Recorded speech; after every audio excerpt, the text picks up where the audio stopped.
একবার এভাবে গরুর মাংস রান্না করে দেখুন, গ্যারান্টি দিচ্ছি সবাই আপনার রান্নার প্রশংসা করবেই। আসসালামু আলাইকুম সুপ্রিয় দর্শক, বিকে রেসিপিতে নতুন ভিডিও দেখার আমন্ত্রণ জানাচ্ছি। বিফ কারি উইথ পটেটো, মোদ্দা কথা আলু দিয়ে গরুর মাংসের কারি। এ আবার এমন কি কঠিন কাজ, খুবই সহজে রান্না করা যায়। বসিয়ে দিলাম আর নামিয়ে নিলাম। কিন্তু আজকে আমি রান্নাটা দেখাবো খুব সহজভাবে এবং কিছু টিপস অ্যান্ড ট্রিক্স সহ। আপনার সময়ও কম লাগবে কিন্তু স্বাদে কোনো হেরফের নেই। চলুন তাহলে শুরু করি। মাংস ধুয়ে প্রেসার কুকারে নিয়ে নিলাম। 2 কেজি মাংসের জন্য প্রায় হাফ কেজি পরিমাণ পেঁয়াজ কাটা দিয়ে দিলাম। এখানেই আসল রহস্যটা। আমরা অনেকেই ধনিয়া গুঁড়া বা ধনিয়া বাটা দেই বড় মাছ বা মাংসের গ্রেভির জন্য। আমি সেটা স্কিপ করলাম।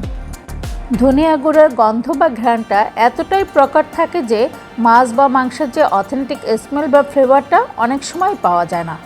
আস্ত এলাচ দারুচিনি দিলাম প্রায় 7-8টা।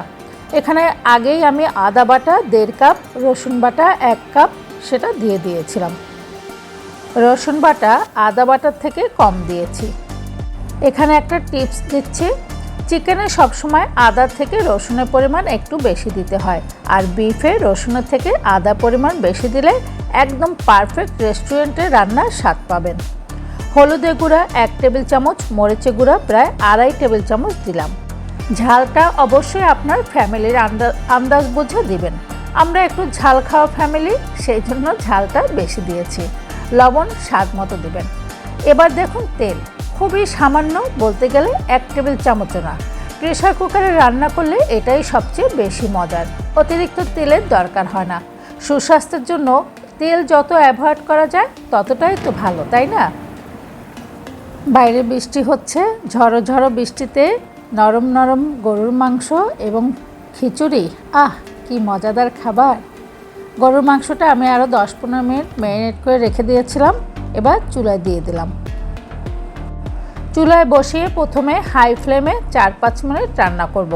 নেড়ে চেড়ে ভালো করে মিডিয়াম লো ফ্লেমে প্রেসার কুকারের ঢাকনা আলগা রেখে, পুরোটা না আটকিয়ে, এভাবে ঢেকে ঢেকে মাংসটা আগে কষাতে হবে।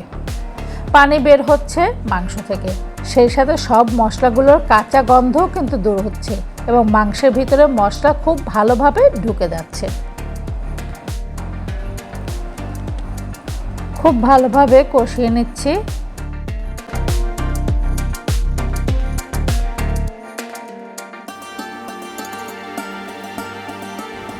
যখন একদম পুরোপুরি কষানো হবে এবং পানি টেনে তেল বের হয়ে আসবে, তখন ডুমো করে কাটা আলু দিয়ে আবার কিছুক্ষণ কষাবো।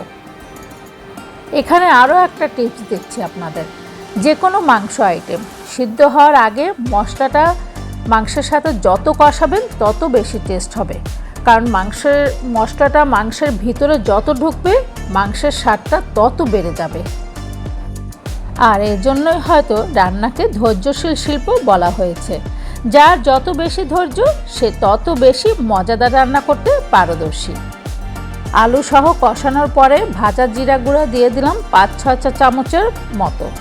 ভাজা জিরা গুঁড়া গরুর মাংসের জন্য একটা স্পেশাল ইনগ্রিডিয়েন্ট। এটা গরুর মাংসের জন্য খুবই এসেনশিয়াল একটা মশলা। এটা ছাড়া আপনার রান্না ইনকমপ্লিট। তারপর ঢাকনা লক করে 4-5টা সিটি দিলেই সময় মতো পরিবেশন করুন পরিবারের সবাইকে নিয়ে।